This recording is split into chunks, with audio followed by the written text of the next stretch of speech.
Hey guys, അപ്പോൾ ഒരു wedding sari purchase vlog കണ്ടാലോ. ഈ കല്യാണ സാരി എടുക്കുക എന്ന് പറഞ്ഞാൽ എന്ത് ബുദ്ധിമുട്ടുള്ള ചടങ്ങല്ലേ. ട്രിവാൻഡ്രം മൊത്തമുള്ള ഒരു ഓട്ടപ്പാച്ചിന് ശേഷം പിന്നെ ഒന്നും നോക്കില്ല, നേരെ പോയത് ചങ്ങനാശ്ശേരിയിലുള്ള എം ലോഫ്റ്റിലേക്ക്. അവിടെ ചെന്നപ്പോഴോ സൂചി കുത്താനുള്ള ഇടമില്ലായിരുന്നു, അത്രയ്ക്ക് തിരക്ക്. പിന്നെ കിട്ടിയ സാരിയൊക്കെ ട്രൈ ചെയ്ത് നോക്കി, നല്ല തിരക്കായുണ്ട്. ഒരു ഹറിബറി പർച്ചേസിങ് ആയിരുന്നു കേട്ടോ ഇത്.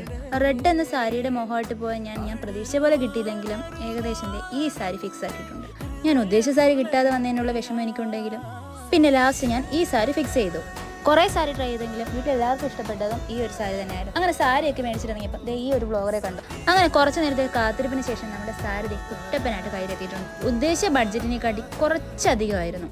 എന്നാലും സാരി അടിപൊളിയാണ്ട് എല്ലാവരും ഹാപ്പി ആയിരുന്നു. എനിക്ക് ഏറ്റവും ഇഷ്ടപ്പെട്ട ഒരു കാര്യം ഇതാണ് കേട്ടോ, നമ്മൾ മേടിച്ച സാരി അവർ പ്രാർത്ഥിച്ചതിന് ശേഷം നമ്മുടെ കയ്യിലേക്ക് തരുന്നത്. അത് വളരെ നല്ലൊരു കാര്യമാണ്. അങ്ങനെ സാരിയൊക്കെ മേടിച്ച് നേരെ ഞങ്ങൾ അവിടെ നിന്ന് ഇറങ്ങി. ഇതെൻ്റെ ഫസ്റ്റ് സാരിയാണ് കേട്ടോ. ഇനി സെക്കൻഡ് സാരി വ്ലോഗ് വരുന്നുണ്ടേ. അപ്പം സെക്കൻഡ് സാരി വ്ലോഗുമായിട്ട് കാണാം. അതുവരേക്കും